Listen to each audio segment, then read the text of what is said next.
Hi friends, welcome to my channel. వంట చేయడం, వడ్డించడం ఒక వరం. ఇది మన సనాతన ధర్మం చెబుతుంది. అయితే వంటిల్లు ఒక దేవాలయం. భక్తిగా భగవంతుని తలుస్తూ నేను చేయబోయే పదార్థాలు మా ఇంట్లో సభ్యులందరికీ ఆకలి తీర్చి ఆరోగ్యం చేకూర్చాలని భగవంతుని ప్రార్థిస్తూ చేయాలి అని పెద్దలు చెబుతూ ఉంటారు. అందుకే మన పూర్వీకులు ఏదో ఒక పారాయణం చేస్తూ వంట చేసేవారు. వంట చేసిన వారి మనస్థితి అనేది తిన్న వాళ్ళపై కూడా ప్రభావం చూపుతుంది అంటారు. దీనికి సంబంధించిన ఒక కథ విందాం ఇప్పుడు. ఒక ఊరిలో ఒక బ్రాహ్మణుడు ఉండేవాడు.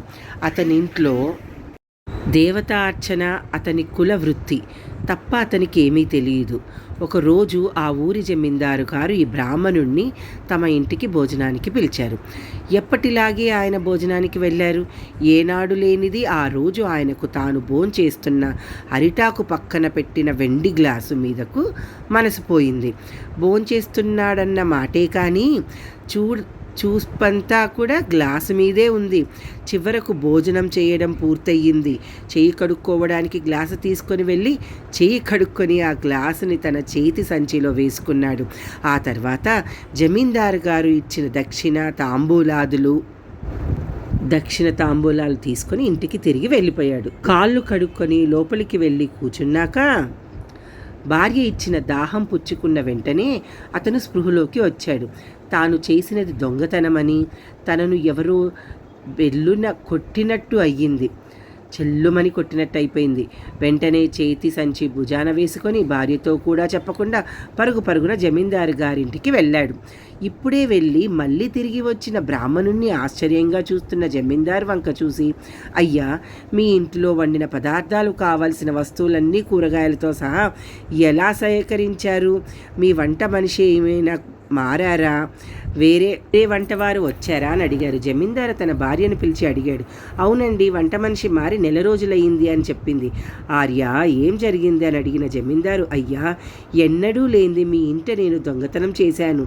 నాకు ఎందుకు ఆ బుద్ధి పుట్టింది తెలీదు. ఇంటికి వెళ్ళి నా భార్య చేతి మంచినీరు తాగాక నేను స్పృహలోకి వచ్చి జరిగిన తప్పు తెలుసుకొని వచ్చాను. మీ వంట మనిషి మీ ఇంట దొంగతనం చేస్తున్నదేమో గ్రహించండి.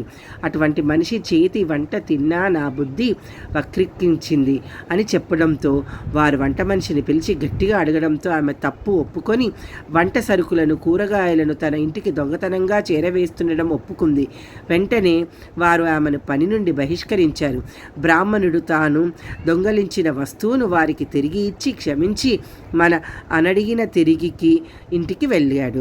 వంట చేసి వారి ప్రభావం వారి మీద ఎంత ఉంటుందో తెలుసుకోవాలి. ఏదో అలా వంట చేసి అందమైన టేబుల్ మీద అందమైన పాత్రలో సర్దడం కాదు సుమా. నేల మీద అరిటాకులో వడ్డించిన మంచి మనసుతో వడ్డించడం అవసరం. అలాగే చాలామంది ఇంట్లో ఎంగిళ్లకు ప్రాధాన్యత ఇవ్వరు. తిన్న కంచంలో మిగిలినది కూడా వంటలో కలపడము, తింటున్న కుడి చేతితో మారు వడ్డించుకోవడము, ఒకరి పళ్ళెంలో నుండి ఒకరు తీసుకొని తినడం, ఇలా చాలా ఉంటాయి. అతిథి దేవోభవ అన్నారు పెద్దలు. భోజనానికి వచ్చేవారికి ఎంగిలి పెట్టిన పాపం ఊరికే పోదు. అందుకే భోజనాలు వండే విషయంలో, వడ్డించే విషయంలో కొన్ని ధర్మబద్ధమైన నియమాలను తప్పక పాటించండి. చదివినందుకు, విన్నందుకు థ్యాంక్ యూ.